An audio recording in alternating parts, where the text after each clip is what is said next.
through phone call or text message, I can say that I'm truly blessed. Thank you so much for sharing. Now I'm going to call up Mother Hawkins, the wife of the late Reverend J. Aaron Hawkins. I didn't have the opportunity to meet him, but I've heard so much about him, and I know that today he's smiling. So, Mother Hawkins, at this time.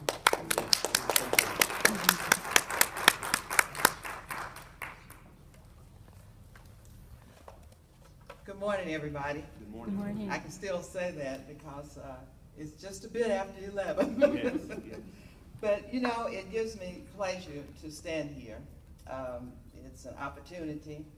And first, I'm going to honor the man of the house, Reverend Carruthers, who has allowed Compassionate to be here. And I'm so glad to meet Compassionate. I'm sorry that the mayor is not here because I had a story I was going to tell about him, but I'm glad you are. So, it's really good. I think I'm going to start with the fact that when we talk about relationships, love, helping each other, and we can't get along without.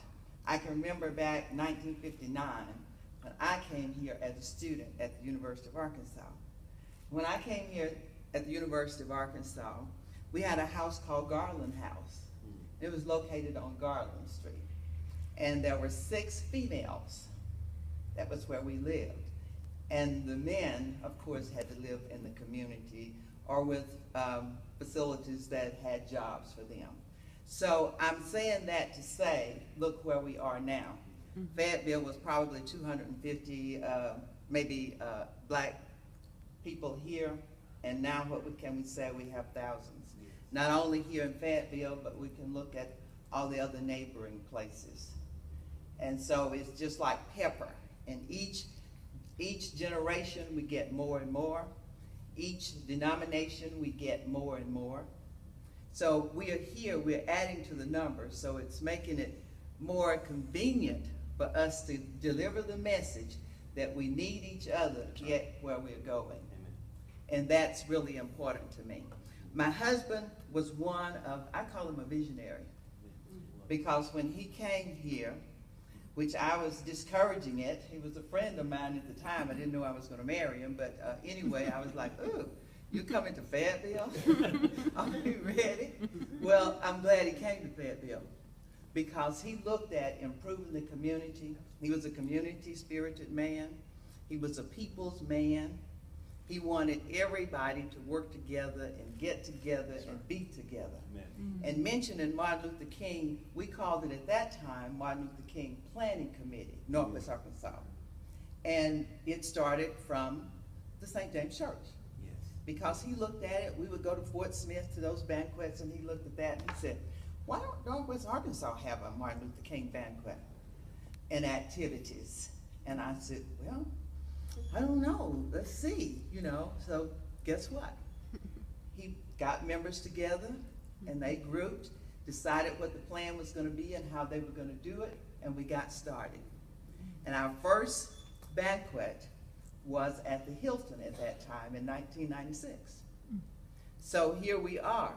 We started with like a $250 scholarship, and now this last meeting, banquet, there was 23 $1,000 scholarships. So, you know, we're traveling, we're making progress. We started giving the high school, we're now giving the undergrad, and we're giving the postgrad. So that's with everybody's help. That's with all of you. And that means we're touching and agreeing. And that's the only way that we're going to continue. During the time of this organization, and it's still going, it's now called the Martin Luther King Council. And before that, we got together as a group and as a committee. We rallied for the Martin Luther King Boulevard. So 6th Street, it was in memory of for a while, and then eventually we got it changed. So it's MLK Jr. Boulevard. 6th Street is no more. You know what I'm saying? That's progress. Northwest Arkansas, Fayetteville was the first area to integrate. So we go back a long time ago, 1957. It was no problem. You know, it was easy. So we thought it should be easy to get other things going. So of course my husband didn't live to see that completed, but that committee got that started. Fayetteville is historical in itself. We have a lot of things going on here. The university, I mean, when I go back to thinking of the faculty and what was going on at the time when I was here, as opposed to what it is now, we're growing, but we still have a long ways to go. So I'm saying that to say, we need each other, we desperately need each other, and we need to teach within our homes as well as we spread out to our facilities, our churches and all. We need to start at home, given history, because it gets dead. You know, a lot of people probably attended that banquet and don't know even how it got started. And there was no mention of how it got started. You know what I'm saying? So we need to write down our history. Because that's how we've lost a lot of our history. A lot of famous people of color started so many things that we are on the shoulders of right now. That's right. So we're making a path. And it does, I don't mean people of no color haven't done anything, but they got more stuff written down than we do. And I think we need to get some more stuff written down, if that doesn't mean racist, okay? You know what I'm saying? Because it took us all to do that. And when you look at the service, when they were in service, everything was segregated. So, you know why? It takes us all to do this job. So why not get together and let's do it? Because this doesn't mean a thing. It's what's here that counts. That love, that compassion. What does that mean?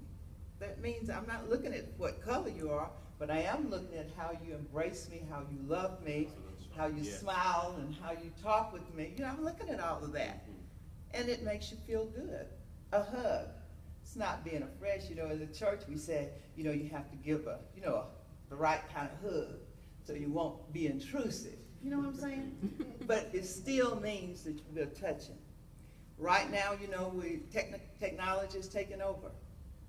But we still got to keep some of that personal contact in that personalness. Amen. Because looking down at the computer or your phone, doing this and passing people, you know, you don't have any contact with them. You need a little eye contact. Because I like when people look at me when I am talking to them. Because if you're looking over here, you're not listening to me, I think. But if you can look me in the eye and tell me, Edith Hawkins, you know, I believe blah, blah, blah, blah. And I can respond to you and say, I agree or disagree. Doesn't mean that we're going to be angry at each other. But I can give my opinion, you can give yours. But then what can we do? Come together and agree on something. That's right. I'm going to have to get a sip of water. I'm getting a little dry. I shouldn't take up too much time. This is dear to my heart.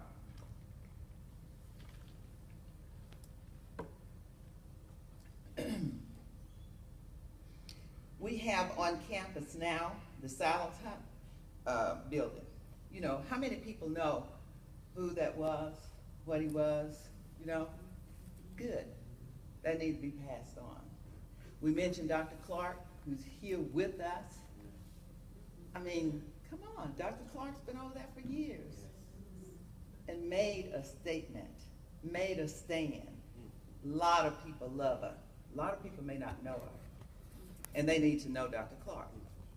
And I have another doctor in the house that's dear to me. Where's Stephanie? Where is she? Oh, there she is in the back. And I'm just saying this to say, we need to know people and they can help us along the way because each of us need help. I needed help up here in 1959. Believe me, I needed help. In 1960, I needed help. But who did I have on my side? My faith, my Lord and Savior Jesus Christ, because that's who helped me through. Otherwise, I couldn't have made it. I'm going to be honest, because it was so intimidating. Coming from the country as I did, it's intimidating. Coming from Fort Smith as my husband, that was called a city, but it was intimidating. And he had to go through a lot of things. It's still those intimidations around now. My pastor, Curtis back there, Pastor Carruthers, there are still intimidating factors that we have to look at and learn and decide how we're going to give support to each other. Because sometimes it can be a little bit overpowering. Am I right, Pastor? You're right. Because you're trying to spread the word out there, and Yes, people ma'am. are looking at you and looking at everything that you do, Yes, ma'am. you know, Yes, ma'am. whether you're right or wrong, you know, they're picking everything apart, your families and all that kind of stuff. You're correct. But see, if they don't have Christ in here, they'll do those kind of things. I see some younger people that I'm looking at you by face. You need to know your background, your history, your heritage, where you came from, so that when you get in your mind what you want to do, if you have Jesus Christ as the forerunner, you can do whatever you want to do. That's right. Don't be discouraged. Be encouraged, because it is out there for you. That's right. So don't let it get away from you, because you can get discouraged. Sister Hawkins is up here to tell you you can. I quit many times in my mind, but I did not. No pride or nothing of honor I'm asking for. I'm giving you a true fact, because I can talk about myself. I'm giving you a true fact. So don't let that happen. You know, don't give in. Don't give up.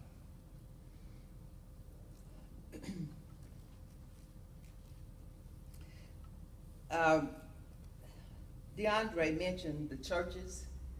You know, St. James being the historical black church, 1865. There's a St. James Methodist Church. They were on the corner of each other. And sometimes we fail to mention that, but the same gentleman that gave the land for St. James Baptist gave the land for St. James Methodist. That's history. Both of those places, please explore them. They are on Willow Street. Absolutely. And there are historical markings there, that those are historical sites.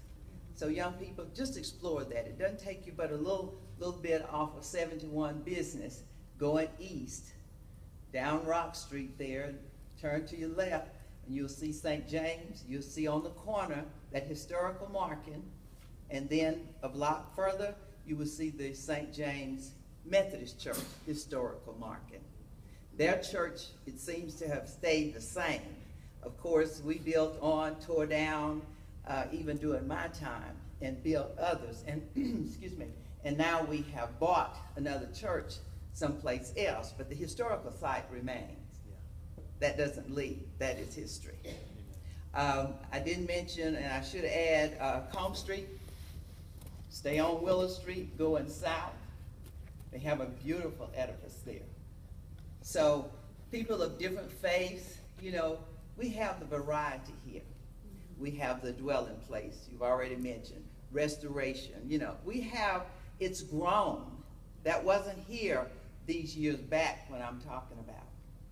And a lot of these leaders came out of the St. James Missionary Baptist Church. If they didn't come out of there, they came by there before they did what they were going to do. Amen. I got witnesses Amen. here. You know what I'm saying? And there's a church in Rogers, I think. I can't think of the name of it now, but Bedford, I don't know if he's still there. He came through our church. I've been gone for a while since I retired, but I'm kind of coming up on my history a little bit. But I just want you to know that things are progressing, and that we need each other to make it continue. Amen. Amen. Don't give up, because that's Martin Luther King's dream. I'm talking about us, but us, we're the ones that's supposed to make his dream flourish. You know, that it will continue to go on and on and on. It doesn't stop because I'm gone. Somebody else is supposed to pick it up. Because see, the dream doesn't stop. He didn't go to the mountaintop and see the promised land for nothing. We haven't been to the top yet, but we're traveling that way. And we want to be able to say we got close to the top or helped others to get to the top of something that will show that we have done all it is that we can do. There are community services that's on during that birthday week celebration. University has a lot of different things happening celebrating his birthday. But the holiday, I want to leave with this, and I think that I should close with this. The Martin Luther King holiday is not a day to rest. It's a day to work. Amen. You can't just lounge around because you got a free day. The work doesn't stop. That's right. That's what his dream is about. It's wonderful that we have the holiday. I'm appreciative of it, but that doesn't mean that we're not out there doing some community service, doing something to help other people along the way, which lets it be known that that's what his dream was about. He doesn't know anything about the holiday, but he does know about the fact that he had a dream, because he said that. And he demonstrated that. And he wasn't, if folks look at it as just a color thing, it wasn't that. His message wasn't that. If you read all of his messages, all of his speeches, and that our speaker for the banquet gave, I don't know how many speeches he gave in a year. Yes. And come on, you know it couldn't have been about just race. Right. He was talking about everything. And we have come a long way. We got a long way to go. And I'm challenging each of you present to help us to continue this travel. Thank you.